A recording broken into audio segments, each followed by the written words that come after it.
ಜೈ ಶ್ರೀಮನ್ನಾರಾಯಣ.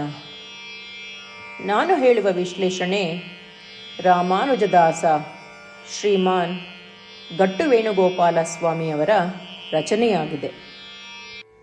11ನೇ ಅಧ್ಯಾಯ ವಿಶ್ವರೂಪ ಸಂದರ್ಶನ ಯೋಗ. 46ನೇ ಶ್ಲೋಕ. ಕಿರೀಟಿನಂ ಗದಿನಂ ಚಕ್ರಹಸ್ತಂ ಇಚ್ಛಾಮಿ ತ್ವಾಂ ದ್ರಷ್ಟುಮಹಂ ತಥೈವ ತೇನೈವ ರೂಪೇಣ ಚತುರ್ಭುಜೇನ ಸಹಸ್ರಬಾಹೋ ಭವ ವಿಶ್ವಮೂರ್ತಿ. ಓಂ. ಗೀತಾಚಾರ್ಯ ಶ್ರೀಕೃಷ್ಣ ಪರಮಾತ್ಮ ಅರ್ಜುನನ ಜೊತೆಗೆ ನಮ್ಮೆಲ್ಲರಿಗೂ ವಿಶ್ವರೂಪ ಸಂದರ್ಶನ ಯೋಗವನ್ನು ಕಲಿಸುತ್ತಿದ್ದಾನೆ. ಆ ಅನುಕ್ರಮದಲ್ಲಿ ವಿಶ್ವರೂಪವನ್ನು ನೋಡಿದ ನಂತರ ಅರ್ಜುನನು ಶ್ರೀಕೃಷ್ಣ ಪರಮಾತ್ಮನನ್ನು ಹೀಗೆ ಪ್ರಾರ್ಥಿಸುತ್ತಿದ್ದಾನೆ: ಹೇ ಶ್ರೀಕೃಷ್ಣ, ಈಗ ಈ ವಿಶ್ವರೂಪದಲ್ಲಿ ನೀನು ಸಾವಿರಾರು ತೋಳುಗಳೊಂದಿಗೆ ಇಡೀ ವಿಶ್ವವನ್ನು ನಿನ್ನ ದೇಹವಾಗಿ ಧರಿಸಿರುವೆ. ಆದರೆ ನಾನು ನಿನ್ನ ಸೌಮ್ಯ ಮತ್ತು ಆಹ್ಲಾದಕರ ರೂಪವನ್ನು ನೋಡಲು ಬಯಸುತ್ತೇನೆ.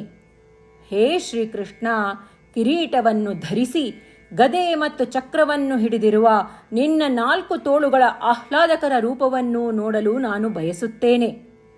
ದಯವಿಟ್ಟು 4 ತೋಳುಗಳ ಆಹ್ಲಾದಕರ ರೂಪವನ್ನು ಧರಿಸು. ಅದರಂತೆ ಅರ್ಜುನನು ಶ್ರೀಕೃಷ್ಣ ಪರಮಾತ್ಮನಿಗೆ ಅವನ ಸಹಜವಾದ ಚತುರ್ಭುಜ ಹಿತವಾದ ರೂಪದಲ್ಲಿ ದರ್ಶನ ನೀಡುವಂತೆ ಪ್ರಾರ್ಥಿಸುತ್ತಿದ್ದಾನೆ.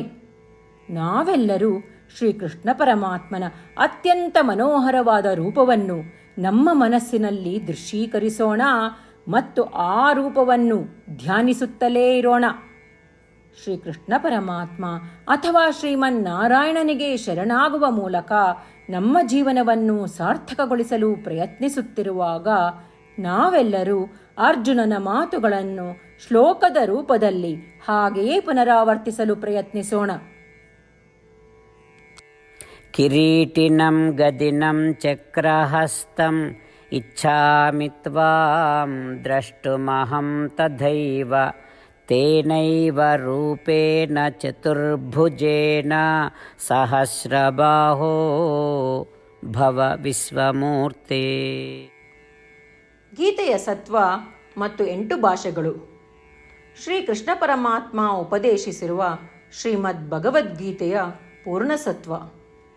ಅಧ್ಯಾಯ 18, 65ರಿಂದ 70 ಶ್ಲೋಕಗಳಲ್ಲಿ 8 ಕಾರ್ಯಗಳನ್ನು ಮಾಡಬೇಕಾಗಿದೆ.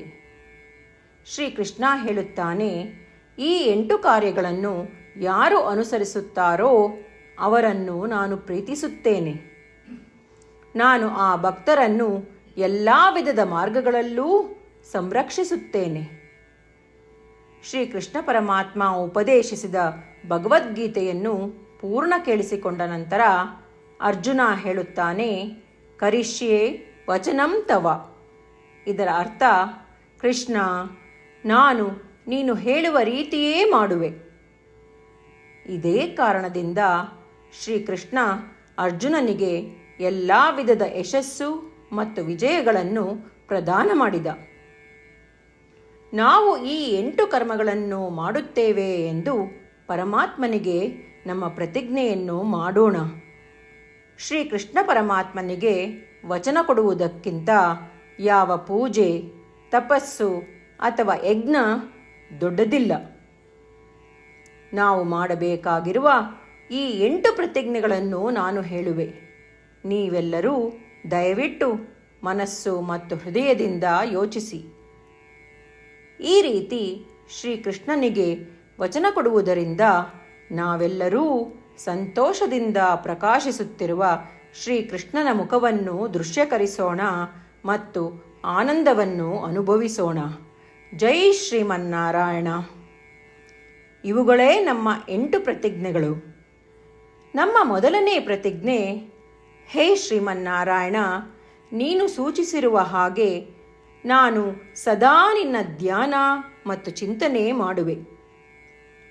ನಮ್ಮ ಎರಡನೇ ಪ್ರತಿಜ್ಞೆ, ಹೇ ಶ್ರೀಮನ್ನಾರಾಯಣ, ನೀನು ಸಲಹೆ ನೀಡಿರುವ ಹಾಗೆ ನಾನು ಸದಾ ನಿನ್ನ ಭಕ್ತನಾಗಿರುವೆ. ನಮ್ಮ ಮೂರನೇ ಪ್ರತಿಜ್ಞೆ, ಹೇ ಶ್ರೀಮನ್ನಾರಾಯಣ, ನಾನು ನನ್ನ ಎಲ್ಲ ಕರ್ಮಗಳನ್ನು ನಿನ್ನ ಸೇವೆ ಮತ್ತು ನಿನ್ನ ಸಂತುಷ್ಟಿಗಾಗಿ ಮಾಡುವೆ. ನಮ್ಮ ನಾಲ್ಕನೇ ಪ್ರತಿಜ್ಞೆ, ಹೇ ಶ್ರೀಮನ್ನಾರಾಯಣ, ಅನುಸರಿಸಲು ನೀನು ಹೇಳಿರುವ ಹಾಗೆ ನಾನು ನಿನಗೆ ಸೇರಿದವನೆಂದು ಶ್ರೇಷ್ಠ ನಂಬಿಕೆ ಇದೆ ಮತ್ತು ನಾನು ಸದಾ 2 ಕೈಗಳನ್ನು ಜೋಡಿಸಿ ನಿನಗೆ ನಮಸ್ಕಾರ ಮಾಡುತ್ತೇನೆ ಮತ್ತು ನಿನ್ನನ್ನು ಪೂಜಿಸುತ್ತೇನೆ. ನಮ್ಮ 5ನೇ ಪ್ರತಿಜ್ಞೆ, ಹೇ ಶ್ರೀಮನ್ನಾರಾಯಣ, ನಿನ್ನ ವಚನಗಳನ್ನು ಸ್ಮರಿಸುತ್ತೇನೆ. ಮಾಮೇಕಂ ಶರಣಂ ವ್ರಜ, 18ನೇ ಅಧ್ಯಾಯ 66ನೇ ಶ್ಲೋಕ. ನೀನು ಹೇಳಿರುವೆ, ನಿನಗೊಬ್ಬನಿಗೇ ಶರಣಾಗಬೇಕು. ಶ್ರೀಮನ್ನಾರಾಯಣ, ನಿನಗೊಬ್ಬನಿಗೇ ಶರಣಾಗುವೆ. ನಮ್ಮ 6ನೇ ಪ್ರತಿಜ್ಞೆ, ಹೇ ಶ್ರೀಮನ್ನಾರಾಯಣ, ನಿನ್ನ ವಚನಗಳನ್ನು ಸ್ಮರಿಸುತ್ತೇನೆ. ಮಾ ಶುಚಃ, 18ನೇ ಅಧ್ಯಾಯ 66ನೇ ಶ್ಲೋಕ. ನೀನು ನಮಗೆ ಪುನರ್ ಆಶ್ವಾಸನೆ ನೀಡಿದ್ದೀಯ, ದುಃಖಿಸಬೇಡವೆಂದು. ನಾನು ಎಂದಿಗೂ ದುಃಖಿಸುವುದಿಲ್ಲ. ನಮ್ಮ 7ನೇ ಪ್ರತಿಜ್ಞೆ, ಹೇ ಶ್ರೀಮನ್ನಾರಾಯಣ, ನೀನು ಶ್ರೀಮದ್ ಭಗವದ್ಗೀತೆಯನ್ನು ನಮಗಾಗಿ ಉಪದೇಶಿಸಿ ಅನುಗ್ರಹಿಸಿ ಮತ್ತು ಆಶೀರ್ವದಿಸಿದ್ದೀಯ. ನಾನು ಕನಿಷ್ಠ 1 ಶ್ಲೋಕವನ್ನು ದಿನಾ ಪಠಿಸುವೆ ಅಥವಾ ಕೇಳಿಸಿಕೊಳ್ಳುವೆ ಎಂದು ನಾನು ಪ್ರತಿಜ್ಞೆ ಮಾಡುವೆ. ನಮ್ಮ 8ನೇ ಪ್ರತಿಜ್ಞೆ, ಹೇ ಶ್ರೀಮನ್ನಾರಾಯಣ, ನೀನು ಮನುಷ್ಯ ಸಮುದಾಯಕ್ಕೆ ಗೀತೆ ಉಪದೇಶಿಸಿದೆ. ನಾನು ನಿನ್ನ ಗೀತೆಯ ದೈವವಾಣಿಯನ್ನು ಗೀತೆಯ ಅರಿವಿಲ್ಲದಿರುವ ಭಕ್ತರಿಗೆ ಪ್ರಚಾರ ಮಾಡಲು ಪ್ರಯತ್ನಿಸುವೆ. ಹೇ ಶ್ರೀಮನ್ನಾರಾಯಣ, ನೀನು ಹೇಳುವ ಹಾಗೇ ಮಾಡುವೆ. ನಿನ್ನ ಇಚ್ಛೆಯಂತೆ ನಡೆವೆ. ನಾನು ನಿನಗಾಗಿಯೇ ಶ್ರಮಿಸುವೆ. ಶ್ರೀಮನ್ನಾರಾಯಣನಿಗೆ ದಿನಪ್ರತಿದಿನವೂ ನಾವು ನೀನು ಹೇಳಿದ ಹಾಗೇ ಮಾಡುವೆವು ಎಂದು ಮಾತು ಕೊಡುವುದೇ ಶ್ರೇಷ್ಠ ಪೂಜೆ. ನಾವು ನಮ್ಮ ಅಚಲವಾದ ನಂಬಿಕೆಯಿಂದ ಅವನಿಗೆ ನಮ್ಮ ಪ್ರತಿಜ್ಞೆ ಮಾಡೋಣ. ಶ್ರೀಮನ್ನಾರಾಯಣ, ಕರಿಷ್ಯೆ ವಚನಂ ತವ. ಶ್ರೀಮನ್ನಾರಾಯಣ, ನೀನು ನುಡಿದಿರುವ ಹಾಗೇ ನಡೆವೆ.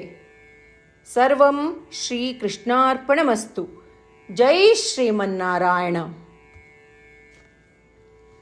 ಕಿರೀಟಿನಂ ಗದಿನಂ ಚಕ್ರಹಸ್ತಂ ಇಚ್ಛಾಮಿ ತ್ವಾಂ ದ್ರಷ್ಟುಮಹಂ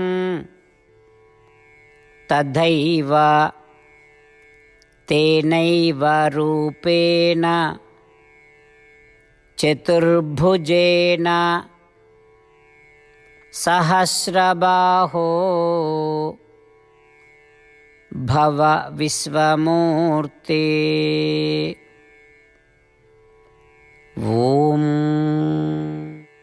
ಕಿರೀಟಿನಂ ಗದಿನಂ ಚಕ್ರಹಸ್ತಂ ಇಚ್ಛಾಮಿ ತ್ವಾಂ ದ್ರಷ್ಟುಮಹಂ ತಥೈವ ತೇನೈವ ರೂಪೇಣ ಚತುರ್ಭುಜೇನ ಸಹಸ್ರಬಾಹೋ ಭವ ವಿಶ್ವಮೂರ್ತಿ.